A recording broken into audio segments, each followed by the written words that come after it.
Storytime with Nova. Today's story is Giraffes Can't Dance. Written by Giles Andreae. Illustrated by Guy Parker Reese.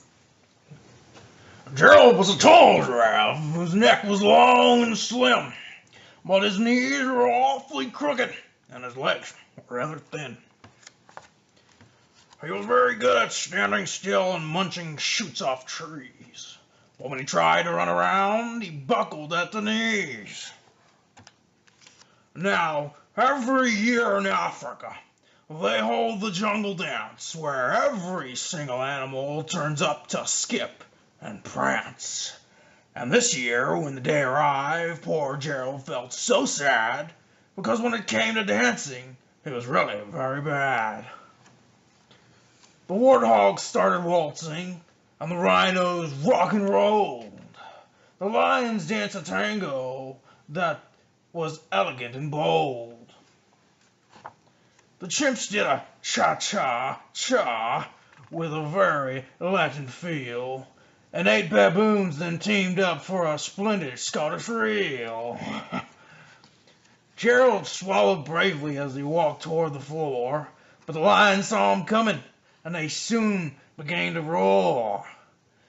"Hey, look at clumsy Gerald," all the animals sneered. "Giraffes can't dance, you silly fool. Oh, Gerald, you're so weird." Gerald simply froze up. He was rooted to the spot. "They're right," he thought. "I'm useless. Oh, I feel like such a clot."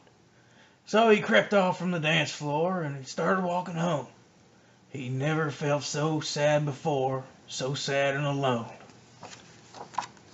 Then he found a little clearing and he looked up at the sky.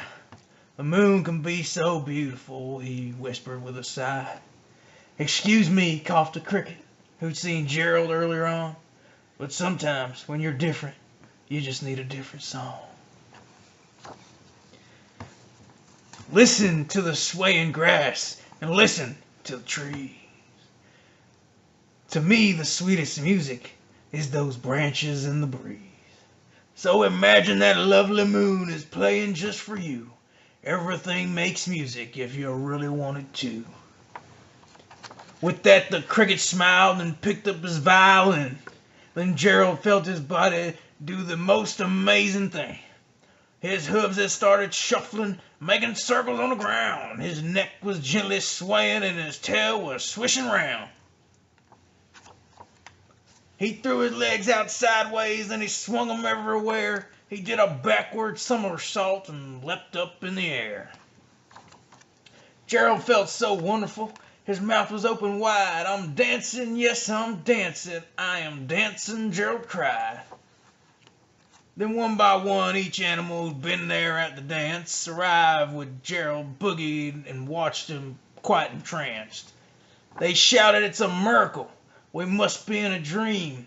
Gerald's the best dancer that we've ever seen." "How did you learn to dance like that? Please, Gerald, tell us how." But Gerald simply twirled around and finished with a bow. Then he raised his head up and looked up at the moon and the stars above. "We can all dance," he said, "when we find music that we love." The end.